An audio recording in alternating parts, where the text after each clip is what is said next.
What's up, gang? Today we're going to be talking about Moist Critical. Now, I did call Pyrocynical the biggest YouTube commentator in my last video, but if you really think about it, Moist Critical's got to take the cake, okay? This dude has like, what, 12 million subscribers or something? He's got almost 14 million subscribers, and he did that all by being the realest, most genuine person on all of YouTube. He started in 2007, where he was making basically just like basic, gaming videos on, big games back then, talking about glitches or strategies that you can do in the game, and just basic stuff like what every other like small gaming YouTuber's doing now. But what really is like cool about this, I think, is he started in 2007. August 5th 2007 is the date that his oldest video is still up now, and I was born December 9th 2009. How crazy is that? Like, this dude that I've been watching for probably like 4 or 5 years now, I mean, he literally started before I was born. I don't know, that's just so crazy to me that like in some way I've grown up watching this dude and he started doing what he's doing before I was born. There was two things that he did I think that a lot of other like gameplay commentary channels don't do, because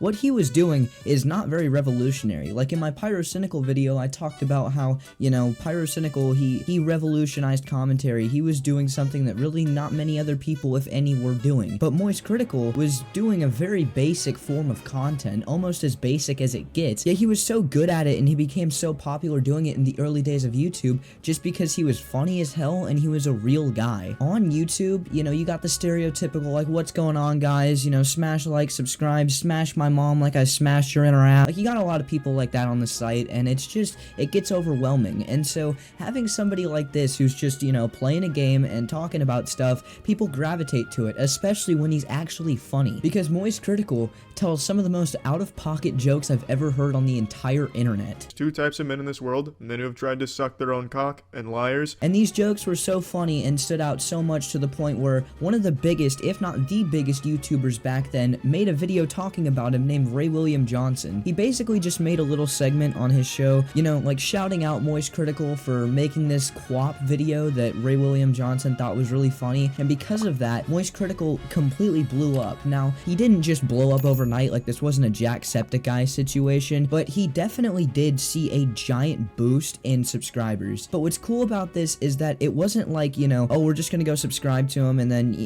whatever, and then they stop watching him. Everybody just liked him because he was him. So everybody just continued to stick around, and it actually helped him. This is kind of surprising to me, because whenever you hear of people, they get like a big boost in something, like I can think of the lottery, it usually doesn't end out very well. They're usually pretty stupid with it, but Moist Critical just stayed being the guy he is, the funny, real guy that he is. Men who have tried to suck their own cock. And it just worked out for him. And it worked out so well to the point where eventually he started to get monetized by doing what he was doing, by just making his basic gameplay videos. But he loved making videos so much that he didn't even want to make money off of them, because he said this: As some of you know, I'm not partnered with YouTube or anything else by my own choosing, because I do not wish to get any money from doing something I enjoy doing. I think money can corrupt people, and I just really enjoy making videos, so I don't want to receive money from it. Again, if that doesn't really like reinforce the being like a real motherfucker point that I made, then I don't know what does. But yeah, he was donating all of his money that he's seen on his channel straight to charity. So he was doing everything completely for free, which no other YouTuber was doing. So back then in YouTube, it was like, still, people were definitely doing YouTube for fun, but I don't think anybody was gonna pass up the thousands, maybe even hundreds of thousands of dollars that they could be making on YouTube. Nowadays, that's probably a lot more common, people just doing YouTube or content creation for financial gain. But back then, even then, they weren't really doing it for money. But still, the idea that somebody would just give all of it away and do it completely for free when they could literally be making so much money doing it just shows how real the dude was. He ended up hitting 100,000 subscribers in 2011, and honestly, I'd equate 100,000 subscribers in 2011 to probably close to like 3 or 4 million in like now YouTube, because back then there wasn't nearly as many people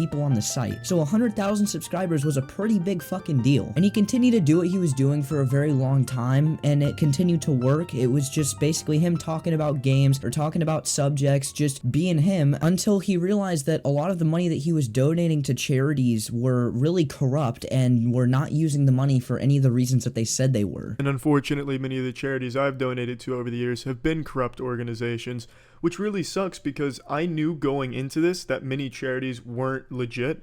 So I did a lot of research on each charity I wanted to donate to, but it turns out many of the websites that rate and review charities, like Charity Navigator, are just as useless as the charities themselves and just as corrupt. And honestly, this is really unfortunate. I'd hate to be in that situation. Like, I feel really bad for him, the amount of money that he was already giving away, but the fact that it wasn't even going to anything good. He may as well have been flushing his YouTube paychecks down the toilet. That's gotta really suck, but it was a little bit of a positive thing because it was one of the reasons that he started to accept the money he was making off of YouTube, which helped him through a really dark time that he was going through at that point. He made a few videos talking about how sad he was at that point in his life because his girlfriend had broke up with him and like he couldn't find a job. So at least the money that he wasn't anymore giving to corrupt charities was at least going to him, so it could make him a little bit better. But even then, he was still kind of hesitant to take the money. And the only reason he was doing it was because he was still trying to make the world a better place by not funding corrupt charities. And at this point, he'd been doing YouTube for about 10 years. And once he did reach that 10-year milestone, he made a face reveal video where he was basically just kind of talking about his story on YouTube and his life and basic stuff like that. But that video, I think, really marks a turn in Moist Critical's content where he went from just making sort of like gameplay videos or whatever where he was talking about different stuff in gaming. He started to make more face cam videos where he was talking about more drama and more internet beef and all that kind of stuff. And then who have tried to suck their own cock. He started streaming around this time and his content just kind of, I guess, modernized, but it still had that same charm of just being a guy making videos who liked to make videos. I mean, he's really like the complete opposite of everything you'd ever see in like a popular YouTuber. Like literally anti-Mr. Beast is the best way you can put him. He doesn't do thumbnails. He barely ever does editing unless it's absolutely necessary. And he doesn't even like cut out like mistakes or whatever. And I mean, I could say this a million times, but that just again shows how real he is as a YouTuber. I forgot to mention, but he also ended up hitting 1 million subscribers in 2014, just a few years after hitting 100K, which I'd equate 1 million in 2014 to probably close to like 8 or 9 million in now YouTube. And so that content where he's basically just covering drama and different stories that he finds interesting or telling stories that he finds interesting Suck their own cock. continued for a little bit, and that's where we are now with Moist Critical. At this point, he's got his own clothing line, he's got an esports organization, and he just does a ton of stuff. Like, he does a ton of stuff outside of YouTube, a lot more than just making videos. He recently just switched from streaming on Twitch to now streaming on YouTube. He's doing a lot of events that are like collaborative with other YouTubers such as Ludwig, and he still, throughout all of this, maintained his just chillness of him being a normal guy. And this is why he's able to maintain his relevancy. Like I said, he's now at almost 14 million subscribers, and all his videos are really just him talking about a subject. That's not even like a generalization. That's nothing. That he turns on his webcam and he talks about a subject and posts it. 2 types of men in this world.